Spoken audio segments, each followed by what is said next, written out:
Hey guys, this is Camfrey15 and I'm back with another video. You know, it's gonna be really,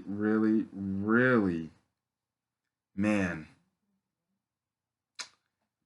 First things first, I gotta say happy Thanksgiving to all you guys. And second of all, um, I'm just gonna point out a fact of different setup. Huh? Interesting. For the people who have not seen my older videos when I first started the channel, I started doing videos actually in my own bedroom here in my house. And for the week, I am back here in my house. I'm back home and I'm making a video out here on the West Coast. So I'm freaking happy to be home. I'll probably be back in 2 more weeks. Well, I will be back in 2 more weeks. So I'll still be making videos in this setup. Now, there's not as much lighting in this room compared to, my dormitory room, but whatever. I still got a lamp right next to me like I do um, out there, and stuff like that. And yeah, it's good to be home. It's good to be home. As well as, again, I guess it's good to talk about, well, it's all right to talk about the Chicago Bears because tomorrow is another game for our Chicago Bears against the Detroit Lions in Detroit on Thanksgiving Day, aka also my birthday, if you did not watch my last recap video. So, hopefully, the Bears get a W on my victory, on my birthday. I highly doubt it, but, it's, well, we'll see. So, obviously, this game's gonna be the first game on Thanksgiving. You know, I still hate the fact that we're basically given two back-to-back Thanksgiving Day games in a row against the Lions. I'm like, really? But whatever. It's on my birthday, so hopefully they win. So, anyways, let's get into the game preview to talk about how the Bears can win this game. Again, run the ball. The Lions have one of the worst NFL defenses. If we can't run the ball against the freaking Detroit Lions, dude, I have no hope. Which I won't, again, be shocked if we can't run the ball on the Detroit Lions. The same thing happened back in Soldier Field. Trubisky's got to be effective, please. If he career-wise is great against the Lions, the Lions are basically one of his teams that he likes to play all the time. So the difference from last year to this year is this time we'll have Trubisky playing. So stuff like that. Also, quick update. I don't know if you've seen this in the headlines, but Brent Brauneker and Taylor Gabriel both came down for concussion, and they won't be playing this game. I don't know where they suffered their concussions, but okay, they just magically get concussions. So literally, if our tight end, department wasn't already depleted, it's even more depleted because Trey Burton's on the IR injured. Freaking well, Adam Shaheen, he's always a healthy scratch because guess what? The Bears just gave up on him and he doesn't even play no more. I wouldn't be shocked they might need him to play this game because they need the tight end depth. Otherwise, you got that Jesper. I don't even know that guy's last name. The guy we signed off the practice squad like last week. Otherwise, that guy's gonna be the starting tight end. And Taylor Gabriel, geez. At this point, it's like, well, then, dang, give us Riley Ridley now because he's been sitting out as healthy scratches the entire time. So it is what it is. But can't believe this. I can't believe this. Yeah, and then up front, just have to have good blocking. Really, just good blocking. So I guess Mitchell Trubisky can have that time to throw, and we can get a running offense started, please. Now, I figure that. Well, actually, I'll talk about that in a few minutes. Special teams. We cannot be awful on special teams again, especially after last week. We cannot be shaking punts for 13 yards. We cannot be missing field goal kicks, and we cannot be kicking kicks out of bounds, please. So please step the games up on the special teams department. Other than that, that's good. Then defense. Defense. look, they need to do their thing. It's the same game plan from from the last time we played the Lions. I think like 2-3 weeks ago. Shut down Kenny Galladay, like make him literally like inefficient. Um, because now it seems like the Bears are catching one hell of a break because it seems like Jeff Driscoll won't probably be starting this game, and the Lions will have to start their third string quarterback, David Blah. I never heard of this guy. He must be a rookie or he must be some, NFL journeyman quarterback who's just been fighting to get on a roster, and it's looking like they might have to freaking go to the third string quarterback. So, one thing's one, get pressure, please. Can you get pressure on this guy? He's a third string quarterback. If you do not send pressure in his face and you just give him time to throw and he starts feeling himself, that's not going to be good. So, I'd like to see, blitzes from Chuck Pagano a lot more. Like, a lot more. Take those risks. I could care less about getting beat over the top or something like that. Frickin' man the DBs up and tell them, look, we're blitzing almost every single play. This is a third string guy. We need to get to him and we need to make him feel uncomfortable. So that's what they need to do. That's the end of the day for the defense, personally, if you ask me. If the Lions are going to start their third string quarterback, then obviously they need to just blitz the hell out of the Detroit Lions and make this blah dude realize that, he's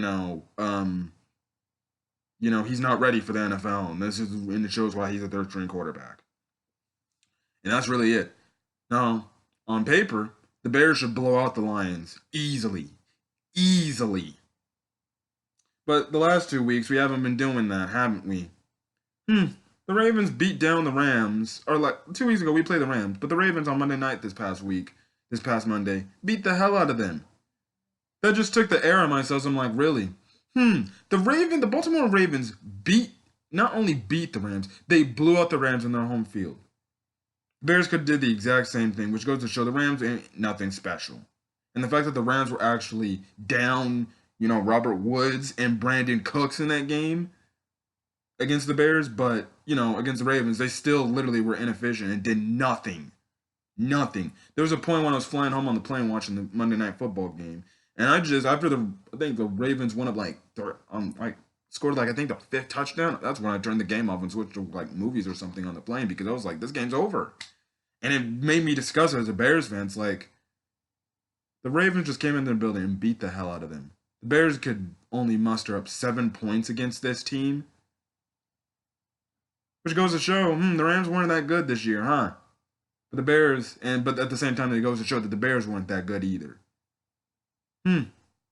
Funny how the Ravens can walk up in there and literally beat the hell out of the Rams with the Bears walking there. They can't even muster to have good drives to score points off of.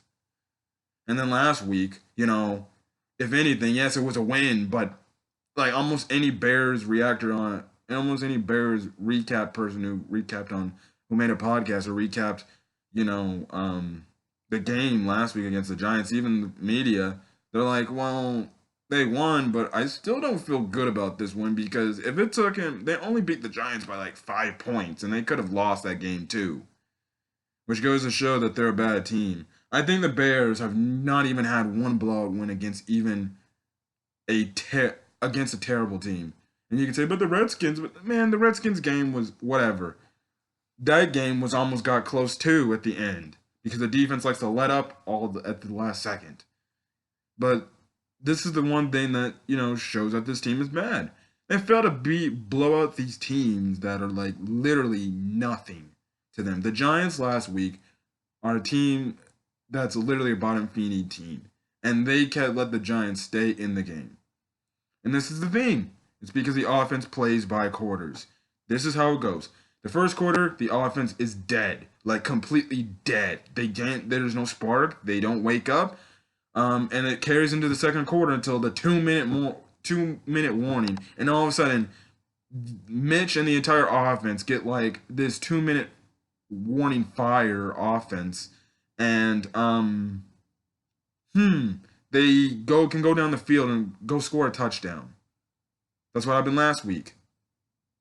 And then third quarter, they start out hot and they usually maintain that for literally middle of the third quarter, and then they start to die right back down till in the end of the third quarter, and they're just dead again in the fourth. So this team doesn't know how to start well, and they don't know how to finish well, which is a problem, especially against your divisional opponent. And this is why I was telling my friend. My friend was texting me. He's like, "Yeah, but the Lions are gonna start their third string. You guys should beat them." I'm like, "Yeah, but I'm still not confident in this team, regardless. If you can barely beat the Giants, I won't be shocked if somehow the Lions are still in the freaking game against the Bears with a third string quarterback. I won't be shocked." And I told my friend, I'm like, "I won't be shocked." I'm like, if it's not shocking. I told my friends last week because most of my friends said, "You'll beat the Giants. You'll probably blow them out." I'm like, "No, we're not." The offense plays by quarters in the exact same way I just detailed it out right now. Um, they're not gonna win the game. They're gonna barely win the game by like almost three, almost again like 5 points again. And I'll be dang. Well, that'll be the end of the straw. When the freaking if the Bears lose again and whatever the hell's going on. There's already dysfunction going on. Akeem X is hanging up on Waddle and Sylvie and stuff like that. I don't know too much about that. I heard that I guess he took something out of context, but I guess I heard Waddle and Sylvie made fun of an injury. I don't know what the heck. Some of the Bears players are upset at the fans for booing them when it's rightly justified that the fans, are tired of seeing the same old crap again and again. So I don't know what the friggin' players are talking about. The fans need to stop booing us. We're doing our jobs. We're doing the best we can. If you're doing the best you can, you be out there winning games by blowout margins, beating teams that you should beat, not losing to teams that you have no problem losing to, and not failing to promise us the expectations you promised us this off season. Or that, well, whatever. It's the same old, same old. And I guess another thing to go back to the offense. Can you? And the one thing I found out is this: there was a part in the Giants game last week. I think it was either in the 2-minute warning or sometime in the third quarter, like the first position in the third quarter.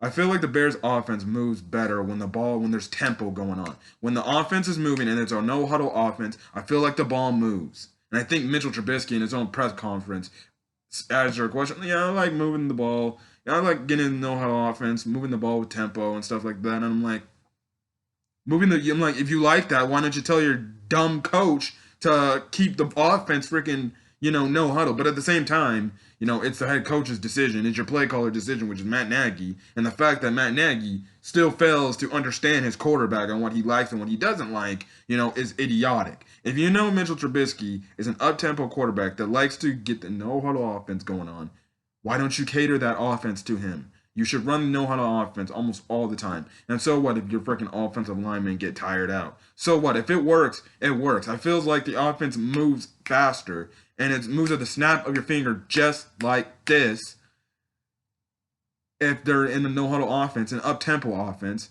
And it seems like when they're in the up-tempo, they move the ball more than they moved the ball ever before.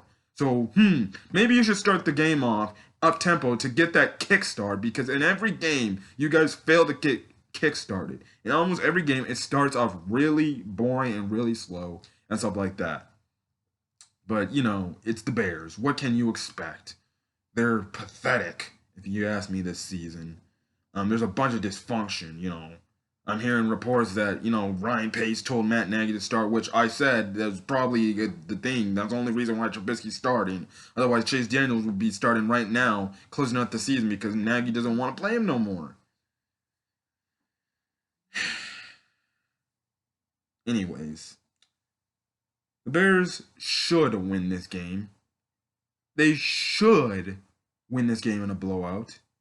And they should let me enjoy my birthday and my Thanksgiving dinner happy. But I feel like they're not going to. And again, I won't be shocked if the Bears lose this game. I'm sorry, it's a bad team playing a bad team. We'll see tomorrow if the Monsters of the Midway will show up. I don't care. I've kind of taken the Monsters of the Midway tag off of them. They ain't no monsters like they were last year. They're straight up, you know what. I'm going to keep things PG here, but they're straight up itches, if you ask me. All of them. Anyways, I'm going to get out of here. So if you like this video, leave a like.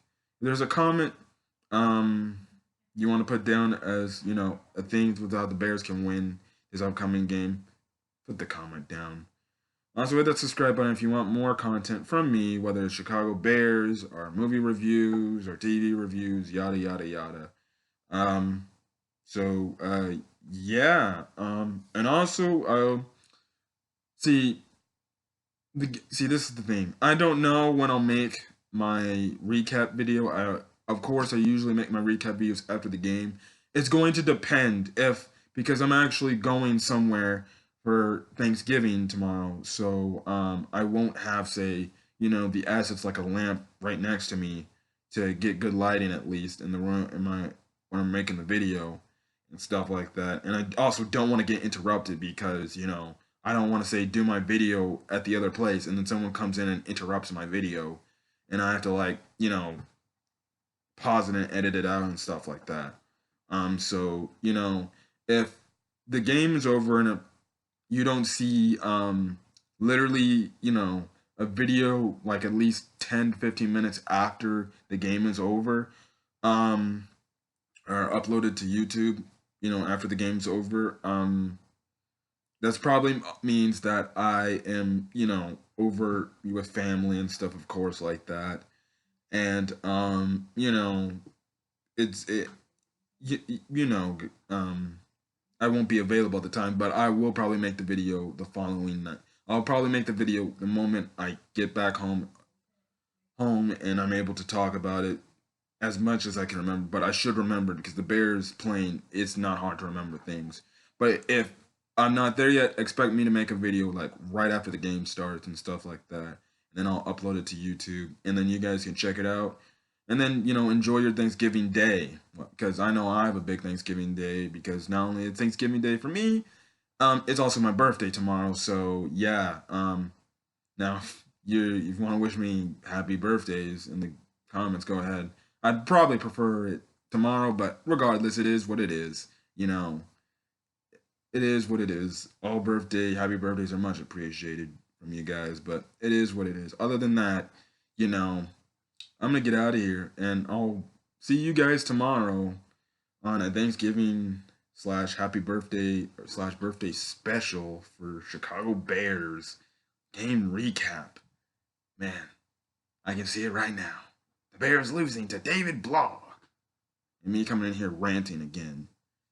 You know, that's the only way that they could actually upset my birthday. The only way. Anyways, I'm gonna get out of here. You know, I bet you guys got to prepare for Thanksgiving yourselves. And you know, till then, this is Campaign 15, and I'm signing out.